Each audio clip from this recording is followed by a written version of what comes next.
So that's what you were taught about reparations. Yes. And then we heard a little bit about what you believe now about reparations, which includes housing market and school loans, essentially student loans. Some of that I could be on board with, and I could kind of understand where you're coming from with that. Do you have any more thoughts? I mean, are there any other? Do you think those two things would fix it? I mean, granted that you had 100 years of those two things, do you think that would fix the problem? I think that would do a lot, because the only thing, like I said, green capitalism is the only thing that beats racism. It's the only thing. And when you put everything on a level playing field, you immediately realize how some of this stuff doesn't make sense. So I would agree with you that capitalism is blind to color, but I would also suggest to you that the two programs you just kind of described are not capitalist, they're more socialist. Yeah, but you're gonna have to. You can't take someone and throw them out there and say, make it. I can't take my granddaughters and say, hey, run this house. They don't have the skill set to do this. They don't have the means or the know-how to do it. And it's unfair to them. Yeah. It's unfair to them to just open it up and say, make it. And they have no resources to make it. You got to work to make the resources to do this thing. Like when you hear these rich people, and especially our president talking about, my dad gave me a small loan.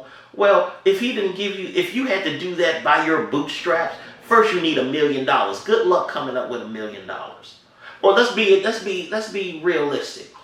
Good luck coming up with $100,000.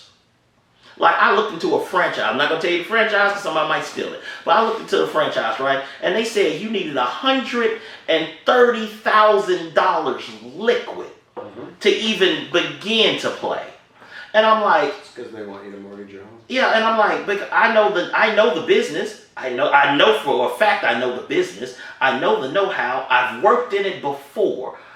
If I busted my butt, it would still take me about 12 years to come up with enough money. And in 12 years, you still think they're going to want the same amount of money? You got to have a hand up. There's no way you can just do it. There's no way. You got to have somebody out there. You got to have a benefactor. You got to have somebody that believed in you, that put up the money, the something. You can't pull yourself up by, I love that phrase, but you can't. Because if I told you I had $1 billion idea and it was going to make you $1 billion, first you needed $1 million. Yeah. So either in the United States, the name of the game is get it. So they don't care how you get it, as long as you get it. That's what it is. Forsake everything else and everybody else and step on whoever you got to get there. That's not a biblical way. That's not a humanitarian way. That's not even a realistic way. How many times have we seen the drug movie where the guy's selling drugs but he wants to go legit? So he takes the drug money to go legit because the drug money ain't gonna last. But all the people you done stepped on selling this dope all of a sudden show back up. It's not realistic. You're gonna have to have a benefactor. You're gonna have to have somebody. You know, they talk about Jeff Bezos and all this stuff, but guess what? He had investors that came with $1 million each. He didn't do this. And yeah, they show you the picture of him in the office with Amazon rope, but they don't say nothing about he's sitting on $4 million at that picture. And then they show you the little thing, Jeff Bezos at 16 worked at McDonald's. So who gives a? Who cares? At 16, all of us was working McDonald's or Walmart or Wendy's or something. But how did you get from Wendy's to this in 20 years? You can't work enough money to save it up. There's a lot to be said for that. You need mentors. And you need perhaps money. Benefactors, yeah. No, I'm not disagreeing with you on that. Yeah, so that story there, we're not created equal. But think about it from a different perspective. Imagine you're the mentor or the benefactor. Mm-hmm. You're not going to just give that mentorship to anybody. You're looking for specific people who have specific aptitude, who have specific drive that you are then willing to pour yourself and resources into. Because you feel like you can leverage what you've done into something bigger. Yes, I get that. I'm not against that. I'm not saying anything against. I'm saying, but they give you this idea like it was just from the sweat of their brow. It wasn't. just to even get in the game so you could sweat. Somebody helped you. Yeah, but yeah. But it's the imagery that they present is all wrong. Okay. It's the imagery is all wrong. But yeah, that's my idea of reparation, not cutting a check. Because Mercedes sales will go through the roof. Because I mean, that's a good point. I think a lot of people who are against reparations probably have the idea that reparations just means more welfare. Yeah. And we've already seen that welfare Doesn't work. So it's funny because we need a safety net, right? Yeah. Any society is always going to have people who are either have really bad luck or just are. Was born with so little and have some disabilities that they need help. And we don't want those people to die in gutters. Yes. That's a fact. However, there's a point in there where it becomes a bad thing. Yes. And I think that a lot of people on the outside, I've thought this before, well, reparations, that's just going to be more welfare. Welfare hasn't worked out real good for them. What makes them think that reparations is going to work out? And that's the way, I laid it out. Because you already got to have something, if you got... a credit score says something about you. People can say it don't, but it says that number one, you'll honor your commitment.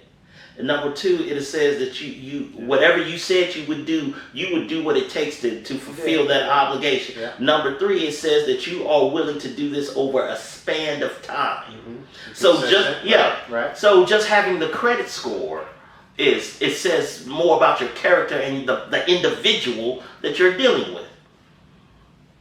I'm not saying give away houses. I'm saying cut out a lot of the red tape.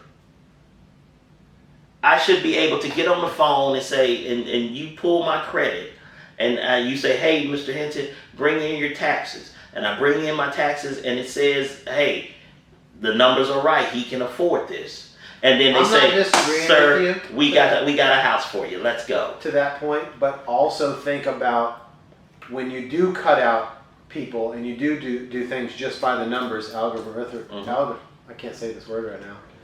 I know. Algorithm-wise. Yeah. Potentially you end up with another 2008 mortgage crisis. No, you don't. I'm gonna tell you. I mean, think about how many people. Think about how many gardeners had vacation homes. That was the problem with it. They gave them more house than they could afford. Right. But if you make $45,000 a year, we times that by 3. That's what, $135,000. That's all the house you can buy, bro. I'm not going to give you a $250,000 house on this. Right. You're going to get, your money says you can afford here. Yeah. And that's what we get. That's where we're at. And your job is to go find you a house in that range. Not give away $400,000 houses to people that make $2,000 a month. Right. That was the craziness of it. But if you keep somebody in their wheelhouse, like if you make $10,000 a month, then that's a different story. I'm on board with you. But if you and your whole family don't make, y'all make $60,000 together, times that by 3. That's what they do with a mortgage. They let you buy 3 times what your annual income is. Yeah. So you times that by 3, you got $180,000. That's where you at, bro. Now you want some more house, you better come up with a bigger down payment or some more money. And these are the breaks. Cut out all that red tape. And if you even give the banks an incentive, since we bailing them out anyway. Let's give them an incentive. Hey, you are guaranteed 50% of this house if it defaults by the government of your mortgage. Well, that is essentially the VA loan. Yeah, you are guaranteed. So if this house is $200,000, the government's going to give you $100,000 no matter when they default. We're going to give you $100,000 on this house. Give them an incentive. Like, if he defaults, I got $100,000 free, and I get to go back and sell this house. Okay, I would consent to you that, 20 years ago, maybe even 15 years ago, this may not have happened. However, today, if you have a son who's of military age, and he's black, and I have a son who's of military age, and he's obviously white, and they both go into the military, they're both going to come out with the same VA loan. Yes. They both had the same opportunity. Yes. Now we can debate whether that, going to war was worth your Yeah, that's all GI right. Bill and your VA loan, right? If you make it back, it was worth it. Yeah. If you were lucky, it was worth it, right? You roll the dice and you're good dice roller, whatever. But at the end of the day, today, Yeah. they're on equal footing. We think. If they both went into the military, yes. So I would Yes. so I would say they're on equal footing. Yes. You have some skepticism in the fact that they would be on equal Because footing. the military has it levels that playing field. It levels that playing field. But when you get out of it, because it's a blanket deal. You was in the military, you get this. It ain't no black and white thing. You're green. You're camo.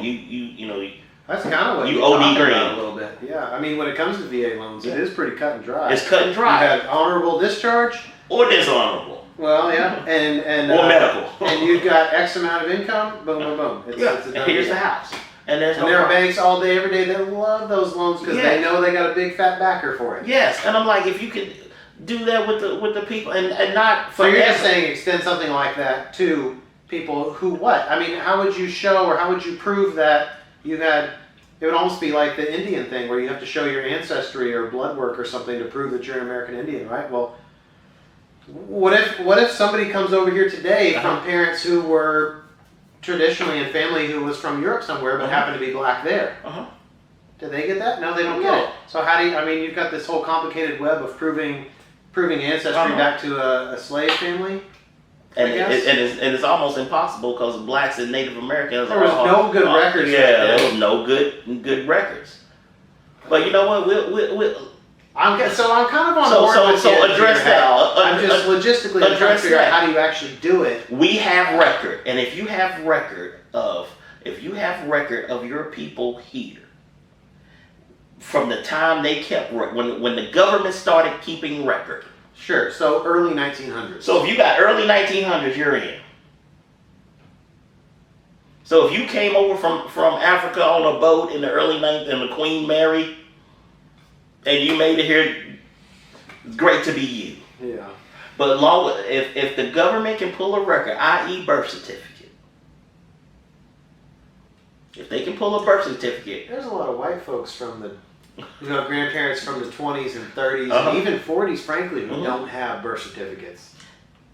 fair. If they can pull a birth certificate,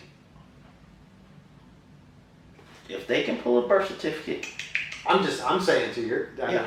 even if I was completely on board with that, I'm also admitting that there's going to be a lot of people left out. it is. It's not a perfect system. It's not a perfect system, but you have you might not get on the housing thing, but you have children and you can get on the schooling thing. Somewhere to build your community through home ownership and schooling and education. Now, if somebody can get you on a level playing field with that, the rest of it is solely up to you. We've put you on a level playing field, and now the rest of it is how bad do you want it? What are you willing to do? Because now you have a stable home, which is gaining money, gaining a wealth, and you have an education that's going to get you anywhere you want to go. I wouldn't agree with these people, but there are some people who would be proponents of welfare who say, we gave you the welfare, you're now on a level playing field because you have your bare necessities covered. But How come you haven't done it? But they took out one of the biggest things you needed. Now think about it. How much better would our family stay together if a father can now provide a house, a home for them? Something he can actually afford. Yes. COVID-19 comes around. Yes. Yeah. But you're gonna take away the linchpin of the whole house, and then say, okay, we gave it to you. Well, if you know, like I know, a mother is not really thinking future. Very few mothers are thinking future. They thinking feed that baby, fill that belly today. Yeah. That's my idea of reparation. Not a check. All right, I'm Clay. I'm Hal. We just had a good conversation. Over a great beer. All right. Cheers, man. Cheers.